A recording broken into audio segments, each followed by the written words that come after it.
Hey, and welcome back to Brad Tragic TV. And as you can notice, it's time. My wife is away. If you're not sure, you're not understand what I'm talking about is, every year, like once or twice a year, my wife goes away to Indiana to visit family. Here I am. You get to see my beautiful face. Oh yeah, oh yeah. So anytime I'm not on camera and you can't see me, it's probably the best. So anyway, here I go. For the time being, you can see my beautiful fridge behind me, and my washer, and my sink over here. Yeah, and my kid's bike in the back because I had to bring it in from the van before they left. Anyways, on to the good stuff. Total Wrestling Madness here is what I'm going to be talking about here on Brad Tragic TV, and basically, I want to talk about WrestleMania 30. It's this coming Sunday. But I want to talk about the matches that we are most important getting ready to. And I'll talk about the other matches too, but I want to talk first about the three matches that everybody's excited to see.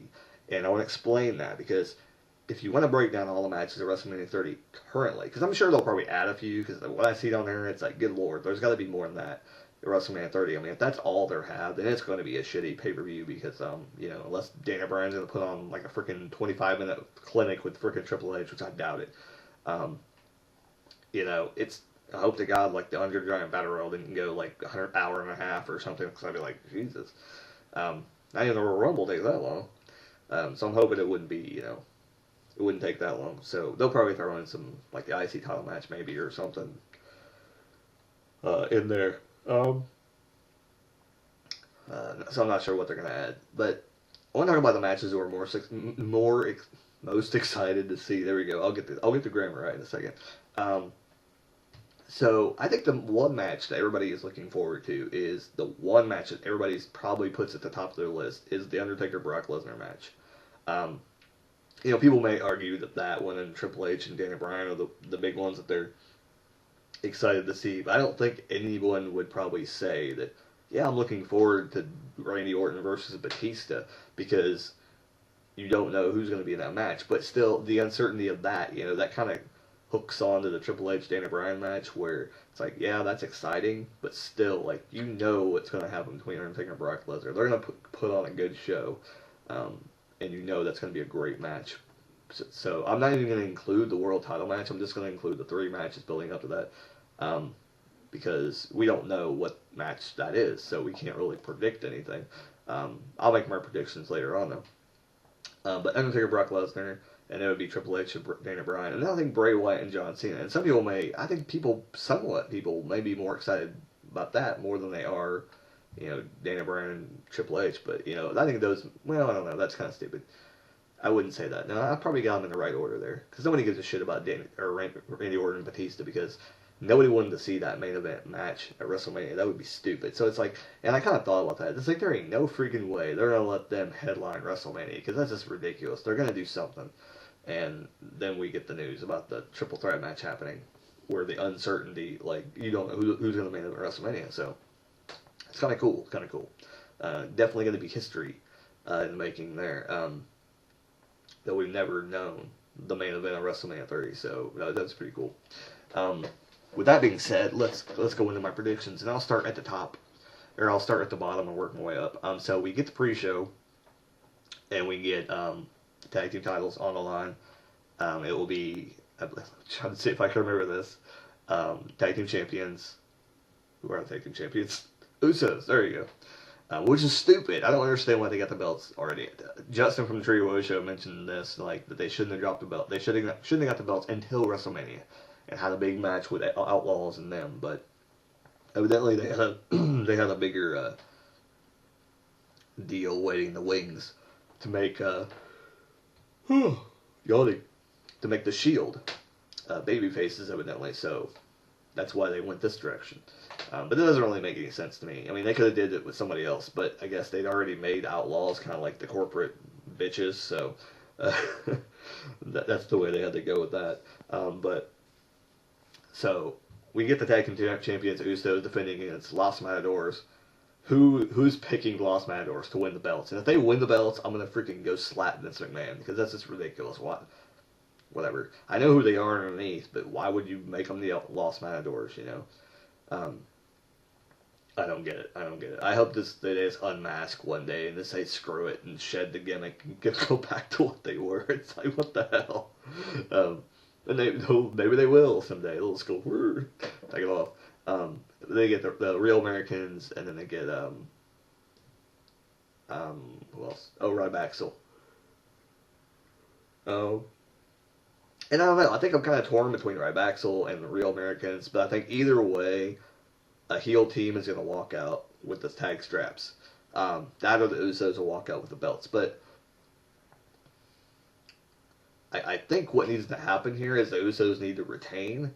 But in the back of my mind, it's like, no, they're going to drop the belts to somebody, and they're going to have a feud, with the heel tag team, whoever wins. I think I'm going to go with the Real Americans here, though. I think it's their time. I think they've shown that they are, pretty awesome. But then again, in the back of my head, I'm like, well, yeah, that's great. But I think that they're ready to get broken up and go on their separate ways.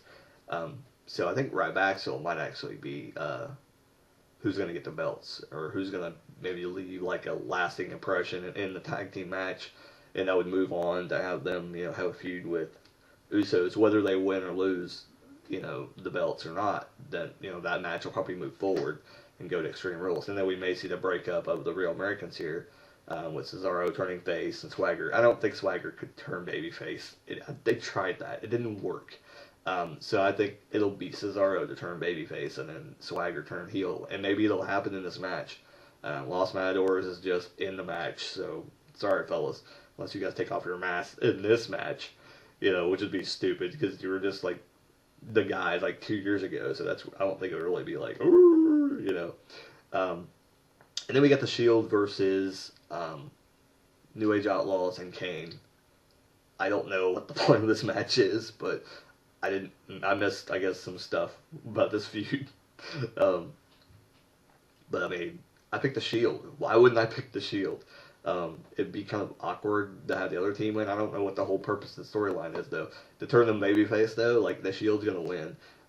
Maybe if anything happens in this match, if Kane and them wins, then the only thing that I can say is Ambrose turns against the Shield and joins the, I want to say the corporation so bad. He turns corporate or something like that, and he goes with them.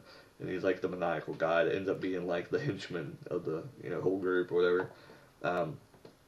But that's the only thing I can see is if Ambrose turns on Rollins and Reigns and just leaves.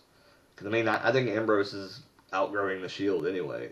I think they've all outgrown the Shield, to be quite honest. I think they're all ready to go their separate ways. But I think they still need them together right now to have that moment. And I don't know when that moment's going to be, but I could probably see them winning. And if something happens, like I said, Ambrose will turn on them, and that's probably what's going to happen. I'll pick the Shield winning. Like I said, there'll probably be a swerve, but who knows. The Diva thing, whatever. I don't know. AJ's probably going to lose the belt. I heard a bunch of this crap about it's because CM Punk left, and she's still dating him, and it's probably something to do with that. They're trying to they're taking care of him. It's kind of like when the Clique left and Triple H got all the crap. This is like CM Punk left, so AJ's getting all the crap for him leaving. So she's probably going to get beat. I don't know who.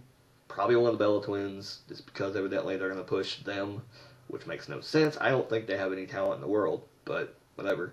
I'm just not a big women's... None of the women, like, intrigue me. Lita intrigued me when she was a wrestler. Sable, even, at times, she intrigued me as a wrestler. Trish Stratus, I was never really behind Trish Stratus, really. Who's the other one behind back in the day? But I mean, lately, I like Caitlyn. I wish they would have did something with her, but evidently they're not going anywhere with her. Every girl I get behind, they just take a big crap on. So it's like, I'm not really a fan of the women's division because I can't get behind anybody because all they want to do is get behind, the plastic women that, whatever. It's like, that's not what wrestling is about. And it's like, until they get past that, they're not going to get a good following in the Divas division. Because the Divas division is stupid. They're women wrestlers, okay? So that pisses me off when they call them divas. It's like, what the fuck ever. It's like, I'm a wrestling fan. I don't like this crap, so I'm not even going to acknowledge it. So who cares? I like AJ. I actually do like AJ. So if she keeps the belt, that would be epic. I think that they should do that. Let her have that moment, and but let her like just get the crap kicked out of her. You know, and let that be her punishment or whatever for being CM Punk's girlfriend or wife or whatever she is to him. Stupid. Anyway, bunch of crap. And I don't like the Divas division. Like I said, until they stop screwing with it and have a person actually hold the belt for a long period of time, which I think AJ did, but just because I thought she was injured a while back, and then now it's just like they won't do anything with her. Like they were gonna put it probably on the Funkadactyl girl, which she may win too. Who knows? I just don't care, to be quite honest. Then we have the Andre the Giant Battle Royal. I have no idea who's gonna win this. All I can say is just from an obvious point of view, you know, maybe. Big Show wins it. Stone Cold supposedly just announced on the website. I just seen when I popped it up a second ago right before I started this video. Andre the Giant, he's back. Stone Cold. It's gonna be at WrestleMania. There's 3 spots left in the Battle Royal. He's probably gonna be in it. I don't think they would have a win. Why would you have Stone Cold win the freaking Andre the Giant Battle Royal? If they're going to use it, they're going to use it to probably push somebody. So, or give it to the Big Show. Just because. You know? I don't think it's going to, like, enhance someone's career by winning the Andre the Giant Battle Royal. It's just going to be a big pride, you know, and they're going to get, like, probably a trophy. Yeah, they are going to get a trophy. That's what they showed. So it's just like, whatever. I don't think it's going to be something, you know, that, you know, it's like, you're going to get a world title shot. You're going to get an IC title shot. But they could end up doing that, you know. Hey, you get an IC title shot, you know. But I think the Big Show, Mark Henry maybe, Ryback, if he's in it. I don't know who's all in it. I think Ryback might be in it. I was hoping Ryback was in it, but I don't know if he is or not. Mark Henry's in it, I know. I don't think The Miz will win. The only thing I wanted to say about the whole Battle Royal thing is that back in the day, I can't remember which one it was, 3, 4? They had I think it was 4. They had a Battle Royal when the tournament thing was going on, and I believe, Fly, sorry, that Bad News Brown won the Battle Royal, and Bret Hart came from behind, because I think he did like a double cross. They worked together the whole entire Battle Royal. They got to the end, and the Bad News tossed him over. If anybody knows what I'm talking about, you'll understand what I'm talking about. So if something like that happens, and The Miz is maybe working with the Big Show, and somehow he's able to get, you know, Big Show out of the ring, or something like that happens, you know, and the Big Show comes in and smashes the trophy, and, you know, and, you know, it'll be like basically the whole thing redone over again. So, you know, I can see that happening. Oh, God. Wow. John Cena, Bray Wyatt. Wow, where do you go with this? The whole thing I can see about this is if they're going to give Bray Wyatt his moment, well, that was going to WrestleMania, but to me, it looks like what might end up happening is Cena, you know, wins the match. I think Cena will win the match here. I don't want to have it. I want Bray Wyatt to win. I hope Bray Wyatt wins, but in the back, I just know what they're going to do. They're going to book John Cena to win. So, you know, if they book John Cena to win, great. Maybe afterwards, have like some kind of funky ending to the match, where Bray Wyatt, you know, carries John Cena off and with the sheet mask on or something, or they just carry him off, beat him up and carry him back to the back or something. You know, this would be a good time to do something like that. And have him beat John Cena up and carry him back, and that's the last time you see him until Raw. You know, next week, the next night on Raw, and then you could build up to the Extreme Rules match between them, because I don't think the feud's going to be over with at WrestleMania. They're going to drag it on. It's going to go to Extreme Rules and probably have to blow off at SummerSlam. That's all I would see, unless they're going to push it to be, you know, like, unless they're going to have him, you know, John Cena getting a world title picture again, then, you know, he'll probably face somebody at SummerSlam. It seems like every year John Cena gets involved in SummerSlam in the world title match. Go back like 2 years. It's been like 2013. I think this year he wasn't in it, I don't think. But 2012, it was against CM Punk. 11, it was, I think it was CM Punk again in 2011. So, like I said, it was kind of crazy. It's like, well, I don't know. I'm talking out my ass, probably. Anyways, I picked John Cena just because the booking decision. I want Bray Wyatt to win, but I don't think it's going to happen. Daniel Bryan, Triple H. I want, like I said, I think everybody wants Daniel Bryan to win, but I'm not going to pick him because I don't think it's going to happen. I think the ultimate picture that WWE wants is they want the Evolution triple threat match at the end of the night. So I'm going to pick Triple H. He's going to win here. It's going to be a good match. I mean, it's going to be a hell of a good match, probably, most likely. You know, Daniel Bryan's in the match. Triple H, Triple H doesn't wrestle very often, so if he's going to go out there and put on a match, it's going to be one of the best damn matches he's probably ever had, especially with Daniel Bryan. I mean, think about two of the guys you can think of in this business. It's like in the WWE that in wrestling period that could put on a match. Daniel Bryan's one of them. And Triple H knows how to work a crowd, and he has those moments where you're like, whoa, yeah, and he can sell pretty good. I mean, if you go back to all the time, he put over The Rock, he put over Austin, he put over Mankind, he put over or Mick Foley, whatever.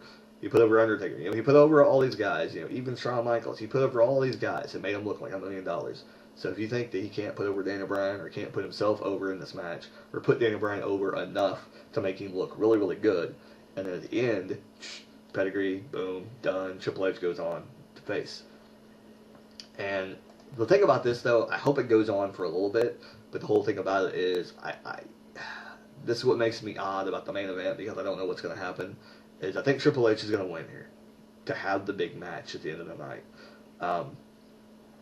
But I'll get to that in a moment. Undertaker versus Brock Lesnar. Undertaker. Who would bet against Brock Lesnar? I don't think that anyone's going to end the streak before Undertaker retires. And I think this would be a good time for Undertaker to win and then right after the match, announce his retirement. I think that would be a good way to end WrestleMania 30, or him come out on Raw the next night and announce his retirement. But who knows? I mean, I think it would be the perfect way. His last match is at WrestleMania 30. That'd be an epic way to kind of go out.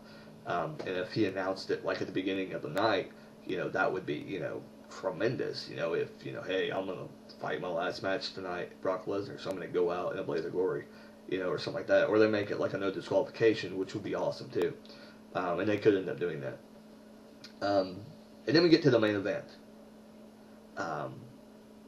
What's going to happen? Evolution, triple threat match. And I'll talk about if Daniel Bryan wins, well, what would happen then. If Daniel Bryan wins, I'll talk about that first.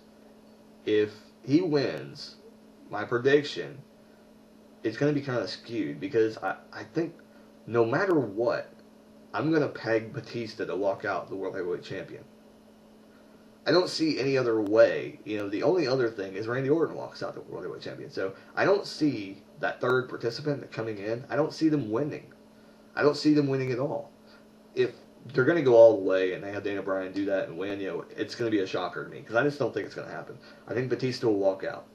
But I think if Daniel Bryan makes it to there, something will happen in the match to cause Daniel Bryan and Randy Orton to go at it. And that'll kind of set up like a number one contender kind of thing going on in Extreme Rules. And it'll kind of maybe blow up until SummerSlam. And then that would be, whoever won the series, which probably would be Daniel Bryan, would go on to face probably Batista or whoever the champion is at the time. But I think Batista would probably do the match at SummerSlam. He would probably hold the belt until SummerSlam and then drop it to whoever's facing. And then, he'll probably disappear to go do a movie. But, I think he'll be around for a little bit. But who knows? He may just be there for WrestleMania and be done. But if Triple H wins, I still see Batista walking out with the championship, just because he's not going to be there very long, and it's something new that we've never seen. And if he ends up coming out and being able to have a match with the Big Show at Extreme Rules or something, or Ryback at Extreme Rules, it would be awesome. But I think the one match that they're wanting to do, and this is a big deal because it's something I just kind of clicked in my head, so I wanted to bring it up, is they made a point to have an altercation between Batista and Brock Lesnar. Think about that. They had a point And if you think about it, who would be the one man to have a match? Because Brock Lesnar, remember this, he doesn't fight all the time. He isn't in the WWE all the time. He picks his spots when he wants to be here and when he doesn't want to be in the WWE. So, to say that, I think Batista will walk out the World Heavyweight Champion at WrestleMania. No matter what, I think he's going to walk out. Because it's either setting up for a feud with Daniel Bryan and Randy Orton to continue their feud, to finish it off, to have a final blow-off, you know, at either Extreme Rules or, I think, what is after Extreme Rules? I don't even know. Anyway, whatever that pay-per-view is, to have a blow-off at one of those pay-per-views, be done, and then to go on to face Batista. This is where I think that Extreme Rules and the pay-per-view afterwards, we're going to see Batista versus Brock Lesnar for the WWE World Heavyweight Championship, and I think it's going to be boom, boom, and then we're going to have that. Now, the thing that I'm worried about is I hope to God that they don't drop it to Brock Lesnar. I don't think that's going to happen. I think that they're going to put on a hell of a match, and if he does drop it, then at SummerSlam, he'll drop the belt to Daniel Bryan, which, if some people were thinking, it's like, but if Brock Lesnar faces Daniel Bryan, what kind of match would that be? But you have to take this into consideration, too. CM Punk had a match with Brock Lesnar, and it was epic. You know, it was pretty awesome. I don't remember who won that match. I think Brock Lesnar won that match. I think, but in the end, you know, it's like, wow, you know, it was a good match. And to think Daniel Bryan can do that too. He can put on a hell of a match. And if he goes in there with Triple H, just think what he could do with Brock Lesnar. I mean, I know the style that everybody's saying it's going to be clash. You know, the MMA fighting style and the wrestling style. But I mean, if they wanted to do that kind of a match, they could. They could do that kind of a match where, you know, they're wrestling a lot, because Brock Lesnar is a wrestler. He's a pure wrestler, and he came from that, you know, and they could go to that. So, in hindsight, my prediction for WrestleMania, I'm going off on the whole big spiel, is Batista walking out the champion. You know, I don't see it any other way. Because what, and if anybody watched the WrestleMania 30 press conference on WWE, and if you haven't, go check it out. It's pretty cool. Batista's hilarious on there, by the way. But he mentions that I had time between movies, so that's why I came back. And he said his home is always WWE. But the thing about the movies is what makes me think, I'm like, they're going to give him the belt. Because there's no reason why they would just bring him in, put him in the main event, and have him lose. It's like, why would you do that? The only other reason why I could see is what would happen is Triple H wins the belt, or Randy Orton walks out with the belt. Set up, you know, a Triple H or a Daniel Bryan and Randy Orton match again, because, you know, maybe he earns the respect of Triple H at WrestleMania, and, you know, Randy Orton pisses him off at WrestleMania for some reason, or, you know, he does something at WrestleMania to screw Triple H out of the title, whatever, and he wins. You know, maybe he RKO's Triple H like through a table or something at ringside or something like that, something crazy, you know. And, you know, injures Triple H or something, puts him out of action, or makes him, like, have a broken arm or something, and pisses him off, you know, he walks out with the title. And him and Daniel Bryan have a feud, you know. I don't know. I think either way, this is going to culminate in Daniel Bryan and Randy Orton feud again. I know people don't want to hear that, but that's probably what's going to happen. Well, I'm reaching the 25-minute mark. That's a hell of a long video I didn't want to record. YouTube, get your video thing fixed. I really like that feature if it would work right. Thank you. Anyway, this has been Bryan Tragic. Hope you like me, my comments. Subscribe down below. Like down below. Comment down below. Tell me I stink. Tell me I look like a dirty dog. Yeah, anyway. This has been Bryan Tragic. Keep rocking.